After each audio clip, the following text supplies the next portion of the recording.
அஸ்ஸலாமு அலைக்கும் ஃப்ரெண்ட்ஸ். இன்றைக்கி நம்ம தேங்காய் சோறு ஆக்க போகிறோம். அது எப்படின்னு பார்க்கலாம் வாங்க.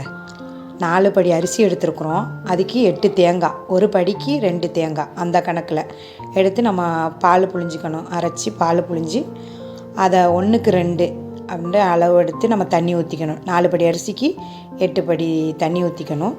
அப்புறம் சோம்பு ஒரு கரண்டி, கருவேப்பிலை நம்ம காம்போடு போடணும். காம்போடு போட்டால் தான் இந்த தேங்காய் சோத்துக்கு அது டேஸ்ட்டாக இருக்கும். அப்புறம் நம்ம உப்பு போட்டு அடுப்பில் வச்சிட வேண்டியதான்.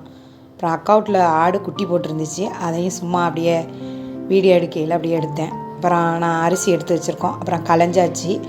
கொஞ்சம் நம்ம திறந்து பார்க்கணும், அது அப்படியே நொதச்சி வரும். கொதிக்கிறதுக்கு முன்னே கொஞ்சம் ஒரு மரட்டு உப்புன்னு வரையில் நம்ம அரிசியை போட்டுறணும்.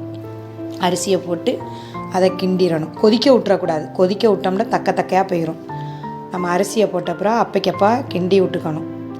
கிண்டி விட்ட பிறகு இந்த தேங்காய் சோறு எதுக்காக ஆக்குறோண்டா, பாப்பாக்காக நேர்ந்துக்கிட்டு எல்லாருக்கும் கொடுக்கலான்னு நேர்ந்துக்கிட்டு இதை ஆக்குனுச்சு, ஆக்கி கொடுக்குறதுக்கு. அப்புறம் தண்ணியெல்லாம் வற்றி சதண்டு வந்த பிறகு நம்ம அடியில் தோசைக்கல் மேலே தம்மு வச்சிடணும். இது ரொம்ப டேஸ்ட்டாக இருக்கும் தேங்காய் சோறு. இதுக்கு கறி குழம்பு, கோழி கிரேவி இதெல்லாம் நம்ம வச்சு சாப்பிட்டா இன்னும் டேஸ்ட்டாக இருக்கும்.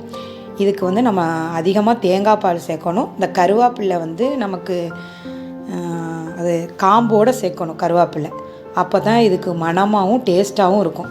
ஓகே ஃப்ரெண்ட்ஸ், எல்லாருக்கும் நாங்கள் பையில் போட்டு நாங்கள் எல்லாருக்கும் கொடுத்தோம்.